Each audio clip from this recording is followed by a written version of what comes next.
Not that the other one that we did for RCR was bad, it was just an old Fiero. But this, you just got done saying, it was a single owner. And you're the second owner of this 85 or 84? 85 Fiero. Oh, I just gotta take in this 80s dash, which isn't all that 80s because it's not overly computerized. It has analog gauges. Man, it's so nice in here. You found something special. And I wish, you know, YouTube copyright is what it is, but behind me, you know, we think that's all JDM and stuff when you see those seats that have speakers in it. No, GM was doing it in the 80s. You had speakers right here. Okay, anything special about starting? Nope. Other than that, all my pedals are on this side of the footwell. You gotta watch out for that wheel there. That's what, yeah. the dead pedal's a little high because of the wheel. Yeah, that is a stretch from the dead pedal to the clutch. And when I push it over, this moves. Your ashtray, which can't smell anything, it's too cold. Oh, 2 ashtrays. You gotta have one for the passenger. Of course. Where's this? Oh, but you gotta share it one lighter. I guess concessions can be made. Okay. Idle. Oh, there it settles down. Okay, radio off. Right. All the way down. All the way up and up. Yep. One door is open, it's saying.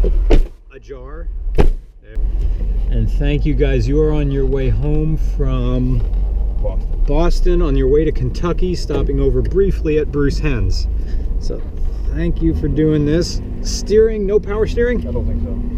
Can I adjust the steering wheel? Yeah, there's a tilt. Tilt down there. How about a little headlights go up? There they go. Oh, so good. Down. Slower ones. And then if I do half of them, that's just parking. And if I do both of them, then they come up again. Okay. And the difference between these hidden headlights and other ones is that the tops, the hats, are not part of the headlight. They're right. just attached to the hood, and it's the headlight themselves pushing it up. Yep. So I know we'll get hung up if we go through Hamburg, so I'm going to take the same route I took before, which goes around the reservoir, and then we'll find a place to turn around, get ourselves on 61, and then back to Hamburg. That is a long throw. Now, there has been articles written, but why do you think GM didn't stick with the Fiero? Or didn't continue to support it, or continue to develop it? Short-sightedness. I wonder, was it ever profitable, this car? GM can afford to do weird things. Oh, hill. Lots of gas. There we go. GM can afford to do experimental things. They did the Corvair, that was rear engine. They did the Grand National, which was... Grand Nationals ended the year before the Fiero ended, right? 87, and then Fiero was 88. So. Right. Because this car was just so unusual in its own right, not just for an American car. All right, well, we're in third. That's a third gear pull. That'd be interesting to see, even though the Fiero GT was making approximately 140 to 145 horsepower. The Toyota MR2 Supercharged with its 4-banger was also making 140 to 145 horsepower. Does this have to take 91 or 93? No, I put 87 in it. There is a bit of a... It does start pulling away from itself. How are these brakes? Very squishy. Yeah, they're not very good. No. So we're going to have to turn right and turn around somewhere. No, B-pillar. Can't see out the B-pillar. Alright, so... And when I'm pulling myself up from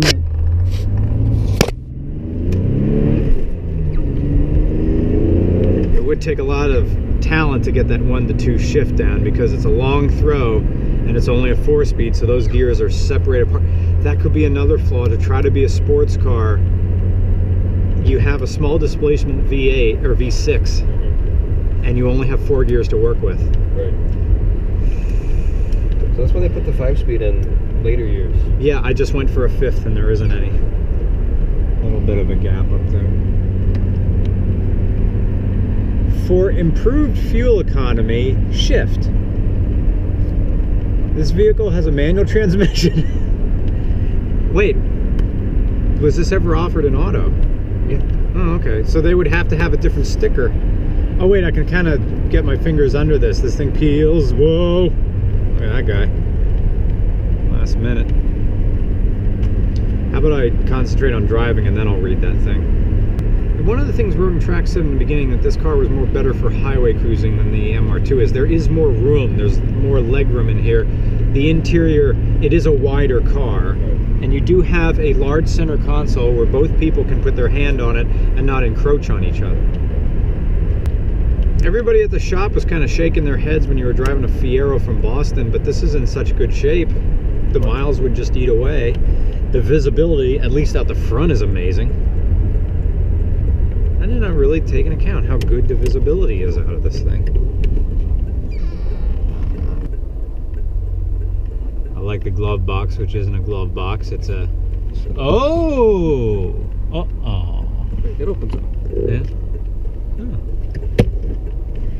I'm going to put this on my list of cars that would be good to instruct people how to drive stick on.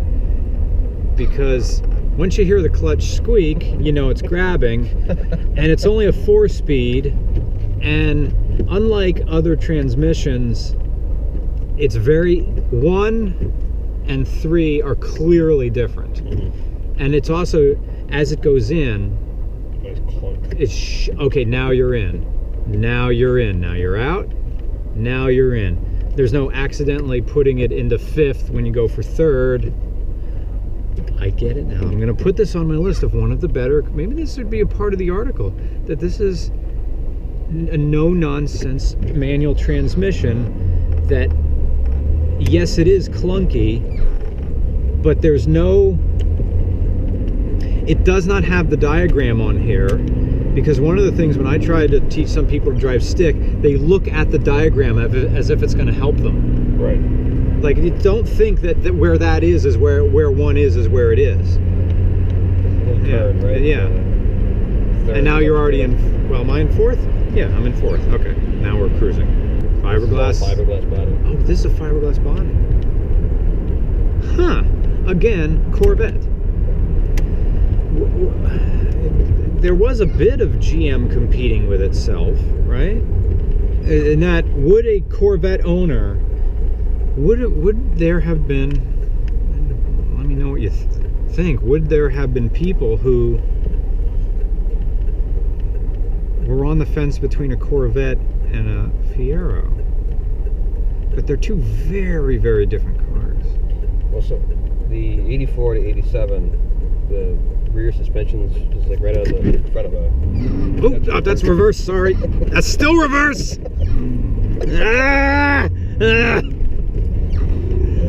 So that's a mistake someone could have learning to drive stick. Shifting the reverse and you think it's... That went into reverse very easy. Yeah, there's no like... Minor heart attack there. Okay, there it chunks a little bit.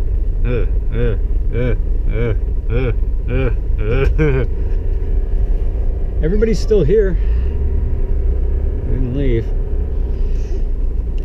Alright. And parking brake is lift, press. You just lift it up. You don't press it and the button puts it back down. And then it goes back down. But then to turn it off, yeah, you lift it back up and then...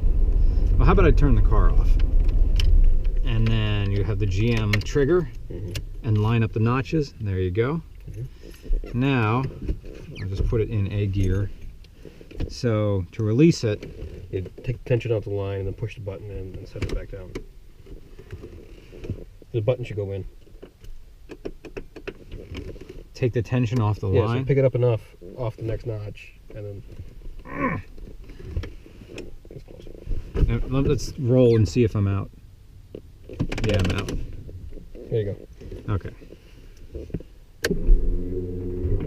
That's loud.